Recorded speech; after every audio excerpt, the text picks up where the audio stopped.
1995 жылдың наурызы Алматы ел енді ғана тәуелсіздіктің алғашқы ауыр жылдарын өткеріп жатыр. Bir жағында нарықтың қыспағы, екінші жағында көшенің қатаң заңы, үшінші жағында жаңа мемлекеттің әлі толық қалыптаспаған жүйесі. Дәл осы алмағайып кезеңде қазақ спортының аспанында ерекше бір жұлдыз жарқырап тұрған еді. Ол Мұстафа Өзтүрік. Таеквондо залында арыстандай айбарлы, сахнада ел алдында отты жалындай, үйде балаларына мейірімді әке, шәкірттеріне қатал ұстаз, ал ұлты туралы сөз қозғалғанда жүрегі елжіреп кететін нағыз қазақ. Бірақ сол жұлдыз 40 жасында сөнді. Ресми деректерде оның Алматыдағы ауруханада көз жұмғаны айтылады, ал ел арасында әлі күнге дейін басқа сұрақ жүреді. Мұстафа Өзтүрік расында өз ажалынан кетті ме, әлде оның тым ерте кетуіне біреулердің қызғанышы, сол кезеңдегі қылмыстық орта, спорт төңірегіндегі тар бәсеке, бюрократиялық кедергілер әсер етті ме? Бұл сұрақтың бүгінге дейін нақты ресми құқықтық жауабы жоқ. Бірақ жауапсыз қалған сұрақтың өзі кейде тұтас дәуірдің диагнозын көрсетеді. Бүгінгі әңгімеміз жай ғана спортшы туралы емес, бұл отанына оралған адамның рухы туралы. Бұл қазақ деген сөзді жат жерде жүріп жүрегіне тұмар қылған азамат туралы. Бұл тірісінде халық сүйген, өлген соң аңызға айналған Мұстафа Өзтүрік туралы.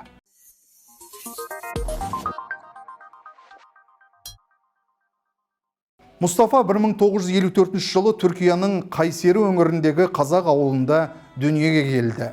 Оның тағдыры бір адамның ғана өмірбаяны емес, 20 ғасырдағы қазақ көшінің жаралы тарихымен сабақтас. Аталарымыздың бір бөлігі 1930 жылдардағы зобалаңда Шығыс Қазақстаннан Алтайға, одан Үндістан мен Пәкістан арқылы Түркияға өткен. Сол көштің ішінде Өзтүріктер әулеті де болды. Оның шын есімі Мұстафа Кәбенұлы Әбдірахман. Өзтүрік жай фамилия емес, лақап тек мінездің аты. Әкесі Кәбен қажы палуан болған. Түркияда жауырыны жерге тимей, елдің құрметіне бөленгенде жұрт оны өзіміздің түрік Өзтүрік деп атап кеткені айтылады. Кейін бұл атау әулеттің тегіне айналды. Мұстафаның бойындағы отаншылық қайдан келді? Жауапты оның туған топырағынан емес, өскен ортасынан іздеу керек. Ол Түркияда дүниеге келді, Тайбэйде білім алды, Мюнхенде еңбек етті, Стамбулда мектеп ашты, бірақ өзін ешқашан тамырсыз адам сезінген жоқ. Керісінше алыста жүріп, туған жерін көбірек сағынды. Атажұрт туралы әңгіме оның отбасындағы күнделікті рухани тәрбиеге айналды. Негізгі мамандығы журналист. Бұл дерек өте маңызды.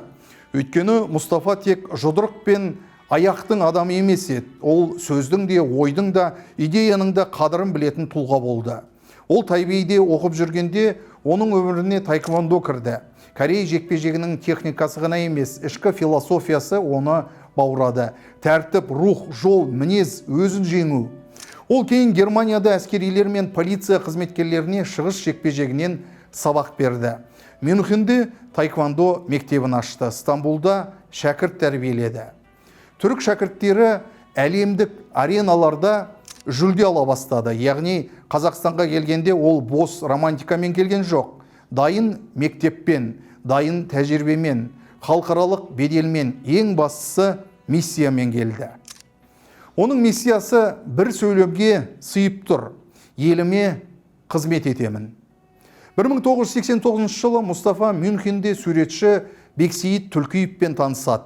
Бұл кездесу тағдырдың бұрылыс еді. Кеңес одағы әлі құлаған жоқ, бірақ іргесі сөгіле бастаған. Балтық елдері тәуелсіздікке ұмтылып, Мәскеудің темір тәртібі шайқалып тұрған уақыт. Шет жерде жолыққан екі қазақтың әңгімесі жеке таныстықтан асып, тарихи шақыруға айналады. Сәлшіда одақтың құлайтын түрі бар. Біз де өз алдымызға мемлекет боламыз. Сол кезде туған еліңе ораласың деген мазмұндағы сөз Мұстафаның ішінде жатқан сағынышты оятқандай болды. 1990 жылы ол Қазақстанға келеді. Әуежайдан қарсы алған азаматтар оны Балуан Шолақ спорт сарайына алып барады. Ол өзімен бірге Түркияда тәрбиелеген шәкірттерін ерте келеді. Мыңдаған адамның алдында өнер көрсетеді. Саусақтың ұшымен екі жігіт ұстап тұрған газетті соққысының лебімен тіліп түсіргені, биіктегі таяқты кірпішті сындырғаны туралы естеліктер содан қалған. Бірақ жұртты таңғалдырған тек оның техникасы емес еді. Жұртты селт еткізгені шеттен келген қазақтың қазаққа деген махаббаты. Тәуелсіздік табалдырығында тұрған елге дәл сондай образ керек болды. Бізге тек чемпион емес, рухани символ керек еді. Мұстафа сол символға айналды. 1991 жылы Қазақстанда таэквондо федерациясы құрылады. Мұстафа Өзтүрік қазақ жастарын осы спортқа баулуй бастайды. Алғашқы мектептер ашылады, алғашқы ұлттық құрама қалыптасады. 1992 жылы шәкірттері халықаралық жарысқа барып, алтынмен оралады. Бір шәкіртінің айтуынша сол жеңістен кейін Мұстафа осы күнге де жеттік-ау деп көзіне жас алған екен. Бұл жай спорттағы қуаныш емес, бұл қазақ баласы әлемдік татамиге шықты деген тарихи сәт еді. Ол шәкірттеріне техника үйретіп қана қойған жоқ, ол мінез үйретті. Батыр болам десең, елің мен жеріңді сүй дейтін. Балалар оны пір тұтты, бірақ өзі оларға Мұстафа болмаңдар, ғалым болыңдар, жазушы болыңдар, ақын болыңдар, педагог болыңдар деген ақыл айтатын. Чемпион болу оңай, адам болу қиын деген ойы да содан туған. Міне, оның феномені осында. Мұстафа Өзтүрік спортшы бола тұра спортты қара күштің алаңы деп емес, адам тәрбиесінің мектебі деп түсінді. Ол үшін таэквондо жұдырық пен аяқтың ғана жолы емес, рух пен тәртіптің жолы еді. Бірақ Мұстафаның Қазақстанға келуі бәріне бірдей ұнай қойған жоқ деген әңгіме ел ішінде аз айтылмайды. Неге? Себебі ол үлкен абырой беделмен келді. Шетел көрген, 6 тіл меңгерген, халықаралық байланысы бар, харизмасы күшті, халық сүйетін тұлға болды. Мұндай адам кез келген жабық жүйеге сыймайды. Әсіресе тәуелсіздіктің алғашқы жылдарындағы спорт саласы әлі ескі кеңестік тәртіптен толық арылмаған еді. Құжат, тіркеу, федерация, қаржы, зал, жарыс, шетелге шығу, шенеунікпен сөйлесу бәрі кедергіге толы кезең. Мұстафа бір жағынан ұлттық спорт мектебін құрып жүрді. Екінші жағынан жаңа Қазақстанның бюрократиялық кедергілеріне тап болды. Үшінші жағынан 1990 жылдардың көшелік ықпалы да спорт ортасына жақын жүргені жасырын емес. Ол уақыт рэкет, ықпал, топ, таныс тамыр, қаржы мен күш қатар жүретін уақыт. Сондықтан Мұстафа сияқты халықтық беделі бар жастарды соңынан ерте алатын шетелдік байланысы мықты тұлғаның айналасында қызғаныш пен қауіптің пайда болуы мүмкін екенін жоққа шығару қиын. Бірақ мұны нақты айыптау ретінде емес, сол дәуірдің контексті ретінде айтуымыз керек. Оның өліміне байланысты ең күрделі мәселе де осы. 1995 жылдың 11 наурызында Балуан Шолақ спорт сарайында жарыс өтеді. Кей деректерде Мұстафа жарыстан кейін өзін жайсыз сезінгені, ауруханаға жатқызылғаны айтылады. 15 наурызда оның жағдайы күрт нашарлап, таңға жуық өмірден өтеді. Жасы небәрі 40-та еді. Ресми медицина оның қастандықпен өлтірілгенін растаған жоқ, бірақ достары мен жақындарының арасында у берілді деген күдік сақталып қалды. Бұл күдікті нақты дәлел деп айтуға болмайды, алайда бір нәрсе анық. Қоғам Мұстафаның қазасын табиғи өлім ретінде қабылдай алмады. Неге? Өйткені ол тым жас еді. Күш қуаты тасыған шағында еді. Халқына қатты қажет еді. Ең бастысы, ол енді ғана бастаған ісінің нәтижесін көрейін деп тұрған. Мұстафа Өзтүріктің жұмбақ өлімі бір адамның өлімі ғана емес, тәуелсіздіктің алғашқы жылдарындағы ашық айтылмаған үрейдің символы. Ол кезеңде талай мықты азамат қапыда кетті. Қылмыстық орта мен әлсіз институттардың көлеңкесі халық санасында ауыр із қалдырды. Сондықтан Мұстафаға қатысты кімге кедергі болды, кім көре алмады, неге нақты жауап берілмеді деген сұрақтар әлі күнге дейін өшкен жоқ. Бірақ әділдік үшін бір нәрсені ашық айту керек. Дәлелсіз айып тағу Мұстафаның рухына да, тарихқа да қиянат. Біз айыптай алмаймыз, бірақ сұрақ қоюға хақымыз бар. Өйткені ұлт өз тұлғалардың өмірін ғана емес, өлімінің ақиқатын да білуге тиіс. Бүгін Мұстафаның мұрасын жаңа қырынан танытып жүрген адам оның қызы Неслихан Өзтүрік. Соңғы жылдары ол Қазақстанға жиі келе бастады. Германияның Мюнхенінде туған, сол жақта өскен. Неслихан үшін Қазақстан бастапқыда әкесінің сағынышы арқылы ғана танылған ел еді. Ал қазір ол өзі сол сағыныштың ішіне кіріп келе жатқандай. Ол өз сұхбаттарында әкесінің үйде өте кішіпейіл, ақ көңіл болғанын айтады. Оны жаттығуда қатал, өмірде әзілқой, балаларына мейірімді әке ретінде еске алады. Қыздарына ешқандай жеңілдік жасамаған, қызсың деп бөлек қарамай бәрімен бірге жаттығуды талап еткен. Бірақ дұрыс қимыл жасаса еркелетіп, бірден құшақтап, бетінен сүйетін болған.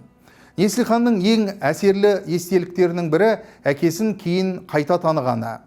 Бала кезде ол үшін Мұстафа ең алдымен әке еді. Ал Қазақстанға келген сайын халықтың ықыласын көріп, әкесінің қандай биік тұлға болғанын терең сезіне бастаған. Әлеуметтік желіден күн сайын Қазақстандағы адамдардан хабарлама алатынын, көзін көргендердің Асқар тауын әлі сағынатынын айтады. Мұстафа Өзтүрік сияқты адам 1000 жылда бір туады деп жазатындар бар екен. Бұл тұлғаның өлмегенінің белгісі. Неслихан тағы бір үлкен мәселені көтеріп жүр. Ол тіл. Шетелде туып өссе де қазақ тілін үйреніп жүр. Қазақша сөйлегенде қателесуден қорықпайтынын айтады. Бірақ Қазақстанға келгенде қазақ жастарының өзара орысша сөйлейтініне таңғалғанын жасырмайды. Оның тіл отан, тіл жүрек деген ойы әкесінің тілімізді ұмытсақ, бәрін жоғалтамыз деген аманатымен үндеседі. Мұнда үлкен символика бар. Әкесі атажұртқа спорт арқылы оралды, қызы атажұртқа тіл арқылы оралып жүр. Оның әкесінен қалған қара белбеу, құжаттар, фотолар, бейне материалдар, шапан, домбыра сияқты мұраларды жинап жүргені де маңызды. Ол бұларды тек отбасының жеке естелігі ретінде емес, халықтың ортақ қазынасы ретінде көргісі келеді. Болашақта Мұстафа Өзтүрікке арналған музей ашылса деген арманы бар. Бұл арман орындалуға тиіс. Өйткені Мұстафа бір отбасының ғана әкесі емес, тұтас бір буынның рухани ұстазы. Бірақ осы тұста тағы бір ауыр сұрақ шығады. Біз Мұстафаны лайықты дәрежеде ұлықтай алдық па? Оның атымен мектептер, жарыстар, көше, ескерткіш байланыстырылады. Шәкірттері бар, халық ұмытқан жоқ. Бірақ мемлекеттік деңгейдегі жүйелі зерттеу, толық архив, көркем кино мен деректі фильмдер циклы, халықаралық музейлік экспозиция, спорттық рухани орталық, жасөспірімдерге арналған Мұстафа Өзтүрік академиясы, мұның бәрі әлі де толық іске асқан жоқ. Мұстафаның 70 жылдығы кезінде де қоғамда неге ресми деңгейде кеңінен еленбеді деген сын айтылды. Бұл сын негізсіз емес, өйткені ұлт тұлғаларын тек мерейтойда еске алу жеткіліксіз. Олар арқылы ұрпақ тәрбиесінің жүйесін жасау керек. Мұстафа Өзтүріктің өмірінен бүгінгі Қазақстан кемінде мынандай 3 сабақ ала алады. Бірінші сабақ: спорт ұлттық идеологияның құралы бола алады. Ол жастарды тәртіпке, ерік-жігерге, намысқа, патриотизмге тәрбиелейді. Бірақ спорт тек медаль қуатын салаға айналса, рухынан айырылады. Мұстафа үшін медальдан бұрын мінез маңызды болды. Екінші сабақ: диаспора арасындағы қазақтың әлеуетін бағалау керек. Мұстафа сыртта жүріп қалыптасқан халықаралық деңгейдегі маман еді. Ол елге келгенде өзімен бірге білім, байланыс, тәжірибе әкелді. Бүгінде әлемнің әр түкпірінде сондай қазақтар бар. Оларды елге шақыру үшін құран емес, нақты мүмкіндік, ашық жүйе, сенім керек. Осы ретте шеттегі қандастарын жұмсақ күш ретінде пайдаланып, орасан зор табыс тауып отырған Қытай моделі бізге де үлгі болса игі. Үшінші сабақ: тіл мен ұлттық сана ажырамайды. Мұстафаның тілімізді ұмытсақ, бәрін жоғалтамыз деген аманаты бүгін қызының аузынан жаңа мазмұнда қайта естіліп тұр. Бұл ұрпақтан ұрпаққа өткен үн. Мұстафа Өзтүрік Қазақстанға оралғанда ол тек спорт түрін алып келген жоқ. Ол елге рух алып келді. Ол қазақ баласына сен де әлемдік деңгейге шыға аласың деген сенім берді. Ол тәуелсіздік енді басталған уақытта ұлттың еңсесін көтерген азаматтардың бірі болды. Оның өлімі әлі де жауапсыз сұрақ, бірақ оның өмірі анық жауап. Мынадай жауап: Ұлтын шын сүйген адамның ғұмыры қанша қысқа болса да, ізі ұзақ болады. Бүгін Неслихан Өзтүрік Қазақстанға келген сайын әкесін қайта танып жүр. Ал Қазақстан Неслихан арқылы Мұстафаны қайта танып жатыр. Бұл тарихтың әділдігі. Әке аманаты қыздың жүрегінде қайта тірілді. Ал ұлттың жүрегінде Мұстафаның аты әлі тірі. Бізге ендігі міндет аңызды жоқтау емес, аманатты жалғастыру. Мұстафа Өзтүрік болу шарт емес, бірақ Мұстафа Өзтүрік сүйген елді сүю парыз.